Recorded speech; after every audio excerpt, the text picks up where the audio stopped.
Madhyamgram station থেকে 10 টাকার ticket কেটে সকাল সকাল নেমে পড়লাম খিদিরপুর স্টেশনে।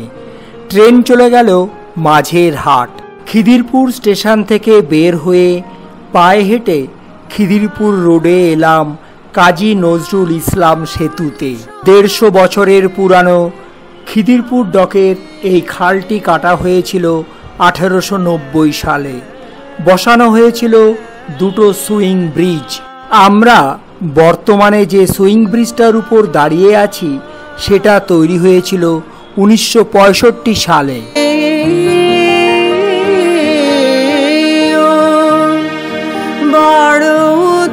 গাছে ফুটেছে শিমুল ফুল, আর পেছনে দেখা যায় সেই বিখ্যাত খিদিরপুর ডক, যেখান থেকে আন্দামানের জাহাজ ছাড়ে। জাহাজ যাবার সময় ব্রিজ দুটো ভাগে ভাগ হয়ে জাহাজের পথ ছেড়ে দেয়। এবার পায়ে হেঁটে চলে এলাম ডক ইস্টার্ন বাউন্ডারি রোডের উপর অবস্থিত খিদিরপুরের এক বিখ্যাত মন্দির মহাকালেশ্বর মন্দিরে।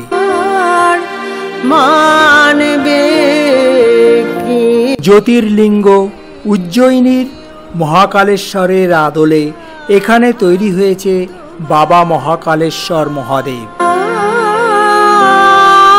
সঙ্গে প্রাণে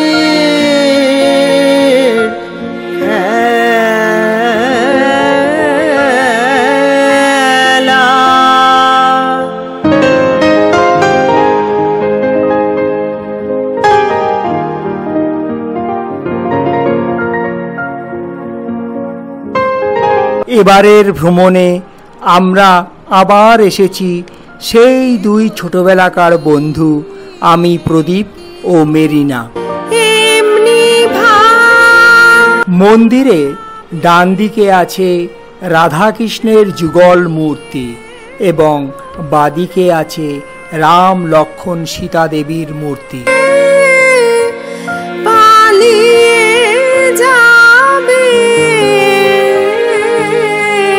গোমাতার প্রতি মেরিনার আছে অটুট ভালোবাসা।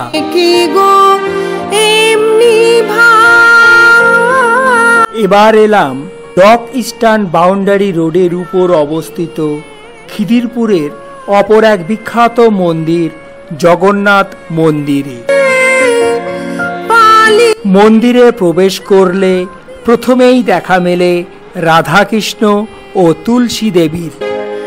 তুমি সাধ করে না।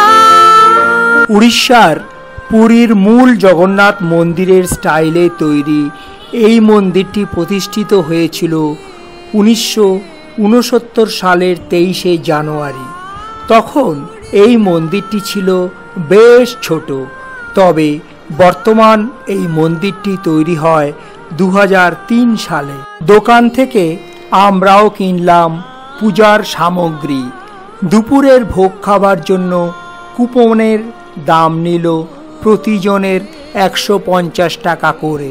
ফোনে ভোগের কুপন অগ্রিম বুক করবার জন্য মোবাইল নাম্বারটা দিয়ে দিলাম। আমলের রাঙা রেণু রাঙাবে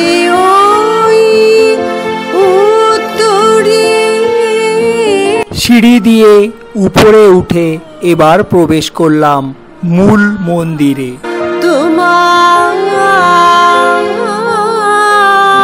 মন্দির গাত্রে স্থান পেয়েছে বিভিন্ন পৌরাণিক ভাস্কর্য।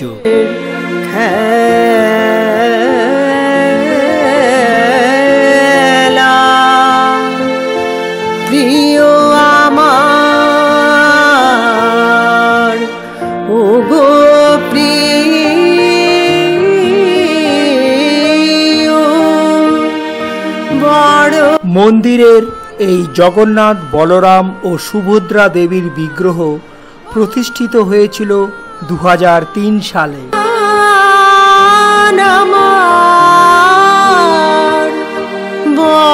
মন্দির গাত্রে স্থান পেয়েছে 10 অবতার। প্রথমে মৎস্য ও কূর্ম, তারপর বরাহ ও নৃসিংহ, ক্রমে বামন ও বুদ্ধ, আছে কল্কি ও ভগবান নারায়ণ। পুজো দেওয়া শেষ করবার পর আমরা দুই বন্ধু এবার একটু ঘুরে ঘুরে মন্দিরটিকে দেখতে লাগলাম। সঙ্গে প্রাণে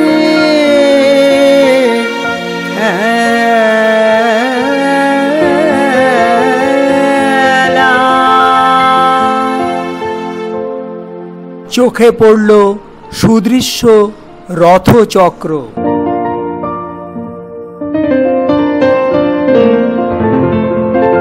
মন্দিরটি সার্কুলার রেলওয়ে লাইনের একদম পাশেই অবস্থিত। যেন মোর দেখতে দেখতে কখন যে সময় অতিবাহিত হয়ে গেল বোঝাই গেল না। নিচে এসে দেখলাম প্রসাদ নেবার জন্য লম্বা লাইন পড়েছে। দুপুর 1টায় প্রসাদ দেওয়া শুরু হবে।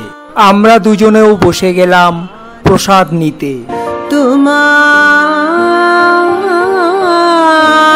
পানে যাই যেন মোর সকল গভীর আশা, প্রভু তোমার কানে তোমার। প্রসাদ খাওয়া শেষ করে অতিথি ভবনে আমরা সামান্য একটু বিশ্রাম নিলাম। জগন্নাথ মন্দির দর্শন শেষ করে 7 মিনিটের হাঁটা পথে এবার এলাম খিদিরপুরের অপর এক ঐতিহ্যময় ঠাকুরবাড়ি ভূঁইকৈলাস রাজবাড়িতে। এটা শ্রী শ্রী পতিত পাবনী দুর্গা মন্দির। 1782 খ্রিস্টাব্দে রাজা জয়নারায়ণ ঘোষাল বাহাদুর এই ভূঁইকৈলাস রাজবাড়ির মন্দিরটি তৈরি করিয়েছিলেন।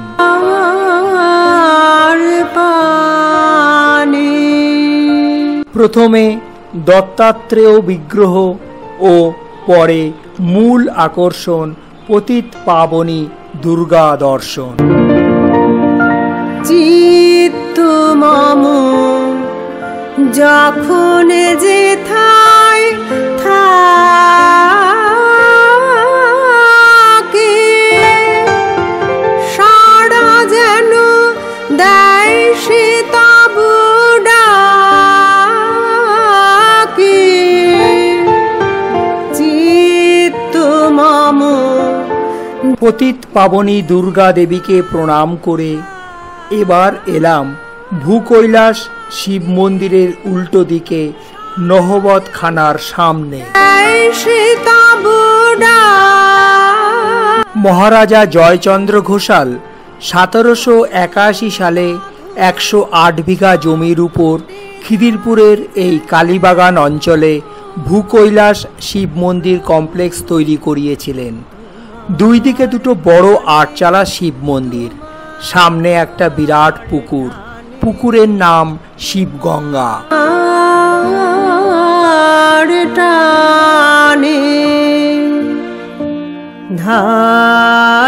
যেন মোর সকল। প্রথমেই আমরা এলাম পূর্ব দিকের 8চালা শিব মন্দিরে। সম্প্রতি দুটি শিব মন্দিরের মাঝখানে একটা বিশাল নন্দী মূর্তি প্রতিষ্ঠা করা হয়েছে। পূর্ব দিকের শিব মন্দিরের বিগ্রহের নাম হল রক্তকমলেশ্বর, যার উচ্চতা 9 ফুটের কাছাকাছি। এবার এলাম পশ্চিম দিকের 8চালা শিব মন্দিরে।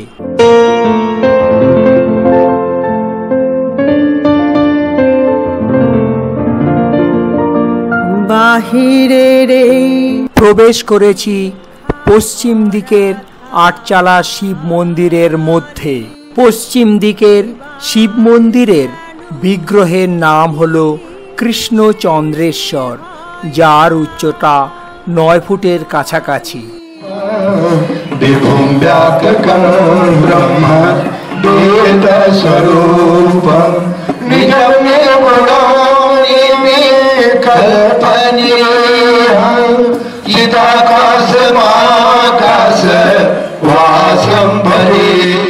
পশ্চিম শিব মন্দিরের বারান্দায় শুরু হয়েছে ভক্তিগীতি। মন্দির প্রাঙ্গণে একটি ফলকের লেখা অনুযায়ী এইটিই হলো ভারতের সবচেয়ে উঁচু শিবলিঙ্গ। কলকাতা মিউনিসিপ্যাল কর্পোরেশন এই ভূকৈলাস মন্দির কমপ্লেক্সটিকে গ্রেড 1 হেরিটেজ সাইট হিসাবে চিহ্নিত করেছে। যা কিছু সুন্দর হে বন্ধু মোর, হে অন্তরতা। শিবগঙ্গার অপর পার থেকে দুটো শিব মন্দির দেখতে দারুণ লাগে। একটা কথা এখানে বলে রাখি, ব্যাকগ্রাউন্ডে যে রবীন্দ্র সঙ্গীতগুলো বাজছে সেটা হচ্ছে আমার এই বন্ধু মেরিনারি গাওয়া। প্রভু তোমার গানে তোমার। সন্ধ্যা হয়ে আসছে, এবার খিদিরপুরকে বিদায় জানাবার পালা। আবার আমাদের দুই বন্ধুর সাথে দেখা হবে অন্য কোনো জায়গায়। Bye bye Khidirpur. সকল ভালোবাসা